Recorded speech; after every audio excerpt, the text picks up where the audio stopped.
Hello बच्चों, चलिए इस क्वेश्चन को सॉल्व करते हैं। क्वेश्चन बोल रहा है a paratrooper jumps from an aeroplane and opens a parachute after 2 seconds of free fall and starts deaccelerating with 3 meter per second square at 10 meter height from the ground while descending with the help of parachute. The speed of paratrooper is 5 meter per second. The initial height of aeroplane is, आपको initial height पता करनी है और किसमें पता करनी है, metre में। तो देखो, अगर मैंने कहा कि हमारा यहाँ पर कोई प्लेन था, ठीक है, यहाँ पर प्लेन था और हमारा पर्सन जो है, जो पैराट्रूपर है, वो यहाँ से आता है और यहाँ से फ्री फॉल स्टार्ट होता है। मींस मैंने बोला ये u इक्वल टू 0 है। ओके, और इनिशियली जो है वो फ्री फॉल हो रहा है तो u की वैल्यू 0 है और कितनी देर तक फ्री फॉल होता है, 2 सेकंड तक। तो 2 सेकंड तक लेट वो यहाँ पर पहुंचा होगा 2 सेकंड पर। ओके, और इस पर्टिकुलर केस में ये यहाँ पर जब पहुंचा होगा तो इसने जो टाइम लिया दैट इज 2 सेकंड। अच्छा, अब इसके बाद क्या हो रहा है, अब इसके बाद वो पैराशूट को खोल दे रहा है और उसकी वजह से उसका डी एक्सीलेशन स्टार्ट हो जा रहा है और डी एक्सीलेशन की वजह से डी एक्सीलरेशन कितना हो रहा है, दैट इज एन 3 मीटर पर सेकंड स्क्वायर। ओके, अच्छा, अब वो डी एक्सीलरेशन होते हुए उसकी जो वेलोसिटी हो गई दैट इज यहां पर हो गई 5 मीटर पर सेकेंड और इस पर्टिकुलर समय पर वो ग्राउंड से कितना ऊपर है, वो ग्राउंड से 10 मीटर हाइट पर है। इतनी चीजें हमको दी हुई हैं, इतनी चीजें हमको गिवन है इस क्वेश्चन में। ओके, अच्छा, ये जो पहली वाली हाइट है मैंने इसको लेट h1 कह दिया।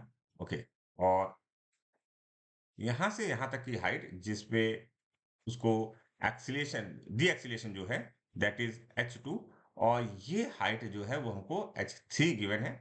अगर हमको आंसर कैलकुलेट करना है तो h1 plus h2 plus h3 हमको करना होगा। अच्छा, तो h1 की वैल्यू क्या होगी समझने की कोशिश करते हैं। अगर हम बात करें, इसको मैं पॉइंट्स लिख देता हूं, ये ए, बी, ये सी है और डी। तो ए से बी फॉर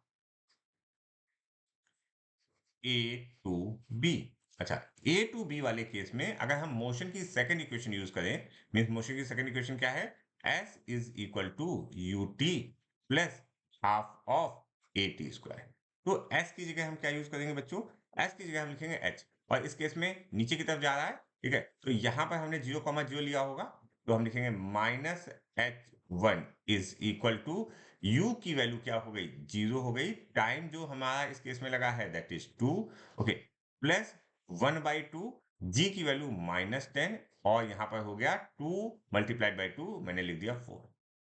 ओके, तो देखिए इसको सॉल्व करते हैं तो 2 इन जा 4 और h1 की वैल्यू जो आ गई, h1 is equal to 20 metre.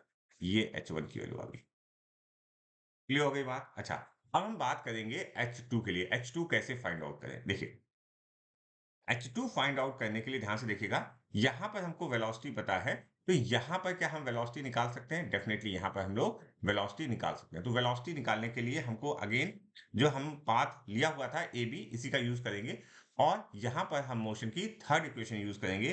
That equation is v square is equal to U square, okay, plus 2as। Okay, v कहां पर हम फाइंड आउट करना है, v एट b, ठीक है, v at b, v b square is equal to u जो होगा यहाँ पर दैट इज 0, ठीक है, क्योंकि हम यहां से इसी मोशन के बारे में बात करें तो 0 प्लस 2 ऑफ -3, क्योंकि डी एक्सीलेशन है। सॉरी, यहाँ पर इस केस में अगर हम बात करें तो इस पर्टिकुलर केस में एक्सीलेशन, अच्छा अभी हम ए बी पाथ के लिए चल रहे हैं, सॉरी ए बी पाथ के लिए चल रहे हैं तो क्या लिखेंगे यहाँ पर, ध्यान से समझने की कोशिश कीजिए। ए के लिए जगह लिखेंगे -10। ओके, अच्छा, एस के लिए क्या लिखेंगे, एस की जगह लिखेंगे h1 और h1 की वैल्यू कितनी है, -20 है, क्योंकि हम डाउनवर्ड जा रहे हैं, दैट्स वाई हम इसको लिखेंगे -20। क्लियर हो गई बात। अच्छा, तो यहां से अगर आप सही से कैलकुलेट करोगे तो वी बी की वैल्यू जो आएगी दैट इज द 20 मीटर पर सेकेंड। ध्यान से देखिएगा वी बी की वैल्यू कितनी आ गई, 20 मीटर पर सेकेंड आ गई। अच्छा, जब ये वीबी की वैल्यू आ गई तो हम यहाँ पर कौन सी इक्वेशन यूज करें, अगर यहाँ से यहाँ तक हमें अगेन वेलोसिटी मालूम है, एक्सीलरेशन मालूम है, हमें h2 चाहिए तो लिखते हैं फॉर बीसी, फॉर बीसी। अच्छा, अगेन हम मोशन की कौन सी इक्वेशन यूज करेंगे, third equation, v square is equal to U square plus 2as। अच्छा, यहाँ पर क्या क्या वैल्यूज रखेंगे, ध्यान से समझने की कोशिश कीजिएगा। ये जो होगी that is an velocity at C, और यहाँ पर क्या होगा, वेलोसिटी एट बी, मींस या u एट b। ठीक है, बात क्लियर होगी। और u एट b हमने क्या निकाला है, दैट इज 20 ओनली। तो जल्दी से लिखते हैं। तो अगर हम वैल्यू रखें, vc की वैल्यू क्या है, vc की वैल्यू अगर आप ध्यान दो तो दैट इज 5, तो आप लिखोगे 5 स्क्वायर इज इक्वल टू, हमने अभी ub की वैल्यू हमने क्या निकाली है, 20 निकाली, तो हम लिखेंगे 20 square, okay, plus 2 of a की वैल्यू क्या है, a की वैल्यू इस केस में है -3, और s की वैल्यू क्या है, s की वैल्यू है h2। तो कैलकुलेट कर देते हैं यहाँ पर। जब आप इसको कैलकुलेट करोगे तो ये आया 25, okay, is equal to this value is 400, okay, minus of 6h2, okay. तो अगर आप इसको सही से कैलकुलेट करोगे तो आएगा h2 is equal to 3, 400 minus 25, तो this value comes to be 375 divided by 6, और इसको अगर आप कैलकुलेट करोगे तो 6 6 36 एंड 6 2 12 एंड 6 5 ओके, सो ये कैंसिल आउट हो गया, दैट इज 62.5 मीटर। अच्छा, अब ध्यान से देखो, हमको क्या करना है, टोटल हाइट निकालनी है, तो आप लिखोगे h is equal to h1 plus h2 plus h3।